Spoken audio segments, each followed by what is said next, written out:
Hey there, how's it going, folks? I'm your host, Rhiannon Walker, and I'm here to take you through the Sports Day High School Top 10 Plays of the Week.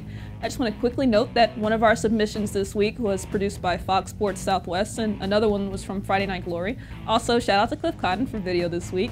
We've got a loaded group of plays, so let's jump straight into it, shall we? Number 10, we're heading out to Highland Park Stadium. This is Henry Allen stepping back and throwing an absolute dart to JT Dooley for the 14-yard touchdown with 4 seconds before the half. Dooley is going to take a massive hit, but hey, that young man held on and he celebrated thusly thereafter. The Scots beat Mesquite Horn 24-17.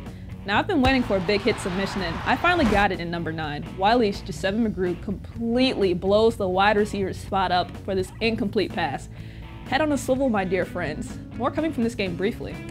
Number 8, man, Little Elm's Jacob Scroggins gets into the backfield at the speed of light, and he's thinking, why just tackle the running back when I can have the ball too? So he strips it, recovers it, and then he hauls tail. The quarterback would bring him down to the turf though, and Frisco Liberty would beat Little Elm 28-0.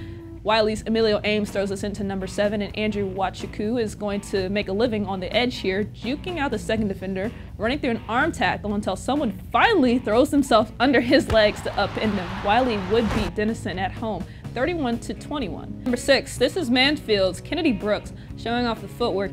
He slips under the tackle, hits the brakes, and runs the other direction. He's going to take off and avoid a would-be tackler hit here, and the final defender he's going to hit with a stiff arm as he sprints his way to the end zone for the 54-yard score. More coming from this game later. 5 is always live in my countdown, and this time it's a little trickeration from LD Bell against Trinity. They get a free play because of an offsides, and it looks like they're setting up for a screen, but psych! Wrong number! Takorian Howard is actually throwing a ball to Alex Dam for this 56-yard touchdown. And hey, guys, look, if it ain't broke, you don't fix it. Come on now. Bell pulls a DJ Khaled in, went for another one. But this one didn't have as much success. Trinity actually has it sniffed out, and the ball's a little slow getting to the wide receiver, so Trinity can kind of tackle the guy there. Trinity rolls in this one 56-17, and guys, it was a good week for special teams in my top 4. Of course, depending on which team you were on.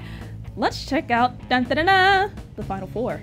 This is Arl Turner's Juan Weaver taking us into number 4, and he takes this popped up kickoff and he's going to return it. Now, you're looking at this thinking, he's definitely about to be tackled, but riddle me this, folks. Would it be a top play if he was? No, of course not. He breaks out of 3 tacklers and then runs up the sideline until he's pushed out of bounds. Number 3, DeSoto's going to line up for your standard punt, and I'm not kidding. I mean, it's a very standard punt here, folks.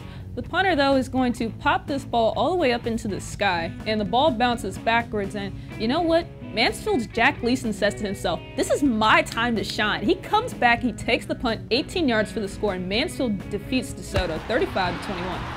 I advise everyone to check out that Auburn return by Chris Davis against Alabama a few years ago.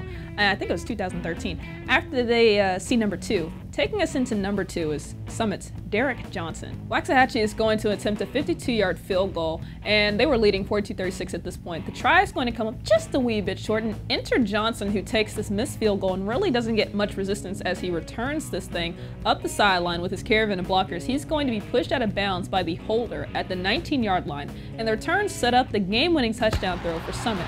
Summit wins 43-42 in an absolute thriller. Now, guys, I'm still a believer that defense wins championships, and our top play is just a little bit wacky. Coming in at number 1 is Mesquite Potteet's Cha-Cha Corbin, who makes a spectacular one-handed interception, but not the Odell Beckham kind. We're gonna cha-cha real smooth. All right, Corbin is going to come out of the frame a little bit here to start, but Forney QB is going to look to his left. He's going to try and see if he can find someone open over there. He finds someone kind of open on the sideline near the end zone, but the problem is the ball is going to be popped up, and Corbin makes this heads-up play, putting his hand under the ball, securing it, and getting both feet in bounds. Potteet would beat Forney 58-34, and Corbin also returned an onside kick all the way back to the hip house. Honestly, I remember the time that Giants DB intercepted a pass off Jason Witten's foot. So, truth be told, I've seen some very interesting interceptions. That's it for week number 7, my friends, and check back next week for all the highlights from week 8. To have video on the show, please send me links to my Twitter account at Instant Replay, see below, or send compressed files to my email at rwalker@dallasnews.com. Thanks for hanging with me, folks. See ya!